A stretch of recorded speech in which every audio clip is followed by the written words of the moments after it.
Hello everyone. अभी इस video में हम बात करेंगे ब्लड प्रेशर के बारे में कि बीपी अगर आपकी बढ़ी हुई है तो उसको कैसे नापें। बीपी कम करने के लिए कितनी बढ़ी है तो दवा शुरू करनी चाहिए या शुरू करने की ज़रूरत है, और ब्लड प्रेशर का अभी क्या वैल्यू है कि वो ब्लड प्रेशर आपका रिवर्स हो सकता है।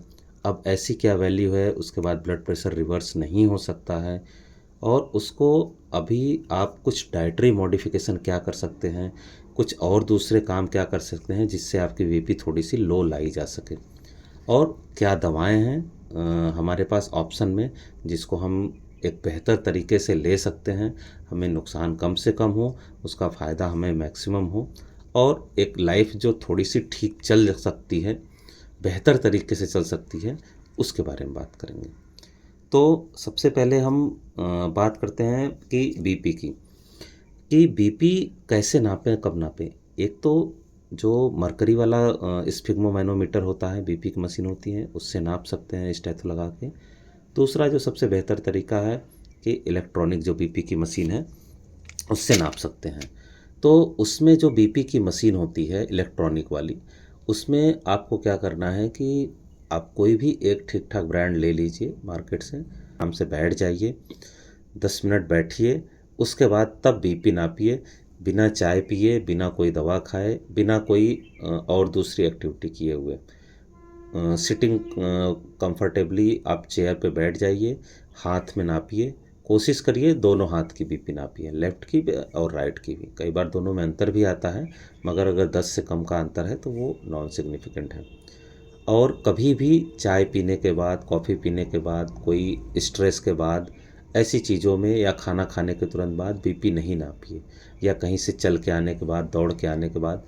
हमेशा आपको 10 मिनट का रेस्ट लेने के बाद ही करना है। ऐसे ही शाम को भी आपको बीपी नापनी है। अगर और दूसरी चीज़, बीपी की दवा ऐसे नहीं कि आपकी एक बीपी आ गई, रीडिंग 150 की आ गई या 140 की आ गई तो आपकी बीपी की दवा शुरू कर दी जाएगी। सिस्टोलिक डायस्टोलिक दोनों ब्लड प्रेशर होते हैं। हो सकता है आपका सिस्टोलिक जो ऊपर वाला जिसको बोलते हैं जनरली का आम भाषा में, अगर वो 120 जो होती है या उससे कम होनी चाहिए हमें। अगर मान लीजिए वो 120 के आसपास है मगर नीचे वाला आपका अगर 100 रह रहा है तो भी बीपी की ज़रूरत, दवा की ज़रूरत है। और अगर आपका ऊपर वाला जो इसको सिस्टोलिक बोलते हैं वो 150 140 रह रहा है, और नीचे वाला जो डायस्टोलिक ब्लड प्रेशर है वो 80 और 82 या 78 ऐसे रह रहा है, 78 80 82, तो भी आपको बीपी की दवा की ज़रूरत है, या आपको बीपी के लिए कुछ न कुछ आपको इंटरवेंशन करने की ज़रूरत है। तो ये हो गई एक बीपी नापने की। बीपी की दवा तुरंत नहीं शुरू करनी होती है एक रीडिंग के लिए, आपको मल्टीपल रीडिंग में बीपी बढ़ी हुई आनी चाहिए, कंफर्टेबल पोजीशन में आनी चाहिए। आप अगर रात में आप ठीक से नहीं सोए हैं, सुबह अगर आप बीपी नापेंगे तो आपकी बीपी बढ़ी आएगी। इसी वजह से हम कई मल्टीपल रीडिंग लेते हैं। अगर मल्टीपल रीडिंग में बढ़ी हुई बीपी आती है तो हम मान के चलते हैं कि नो, बीपी की परेशानी है या ये हाइपरटेंसिव है। दूसरी चीज़, दवाएं क्या होती हैं। अगर बीपी बढ़ी हुई है तो, बीपी बढ़ी हुई है तो कुछ दवाएं हैं, जैसे ये टेल्मिसार्टन है, 40 mg की आती है, 20 mg की आती है। दूसरा एम्लोडिपिन आती है 2.5 mg की, 5 mg की और 10 mg की।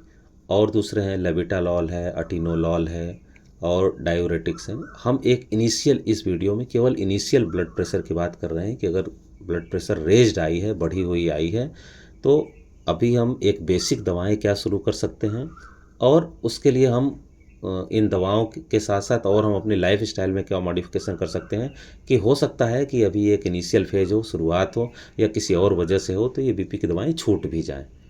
दूसरी चीज़, जब ये 2-3 दवाएं हैं जो शुरू करी जाती हैं कि अगर आपकी बीपी 130 चल रही है, 140 चल रही है ऐसे, और कई रीडिंग में आपकी यही आ रही है, तो फिर आपको बीपी की दवा शुरू करनी चाहिए आइडियली।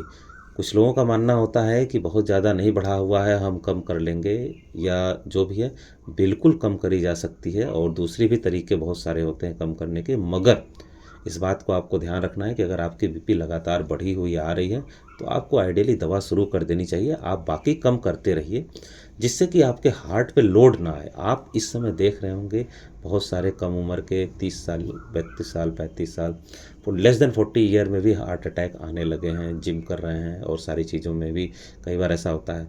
तो हार्ट पे अगर ब्लड प्रेशर ज़्यादा रहेगा तो लोड होगा। एक सबमर्सिबल है, अगर आप आगे की पाइप उसकी पतली होगी या कहीं आगे दबाव ज़्यादा रहेगा तो समर्सिबल पे लोड पड़ेगा। हार्ट भी हमारा एक समर्सिबल है, अगर समर्सिबल पे लोड पड़ेगा तो वो किसी न किसी तरह से कभी न कभी फूकेगा ज़रूर। तो आपके हार्ट पे भी कोई न कोई परेशानी आएगी ज़रूर। बस ये है कि समर्सिबल थोड़ी जल्दी फूक जाता है। बॉडी हमारी थोड़ी भगवान ने इस लेवल पे बनाई हुई है कि हमारी बहुत सारी चीज़ों को बर्दाश्त करता है, तो थोड़ा देर लगती है मगर नुकसान होगा ज़रूर। तो उस नुकसान को बचाने के लिए आपको शुरुआत कर देनी होती है, बाकी आगे के फ्यूचर में देखा जाएगा कि हमें और क्या करना है।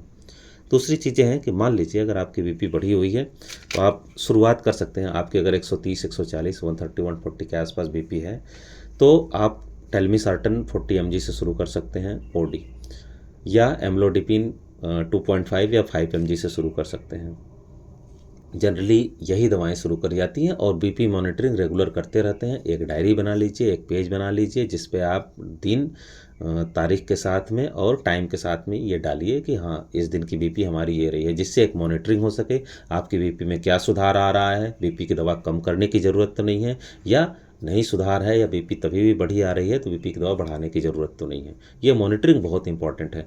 अगर इस तरह की मॉनिटरिंग के साथ कोई पेशेंट अगर किसी डॉक्टर के पास आता है या पर्सनली हमारे पास आता है तो हम ये मान के चलते हैं कि कम से कम मरीज़ अपने स्वास्थ्य के लिए या अपने ब्लड प्रेशर के लिए ईमानदार है, और ईमानदारी ही आपको अपनी बीमारी से बचाती है या आपकी अपनी जान की रक्षा करती है।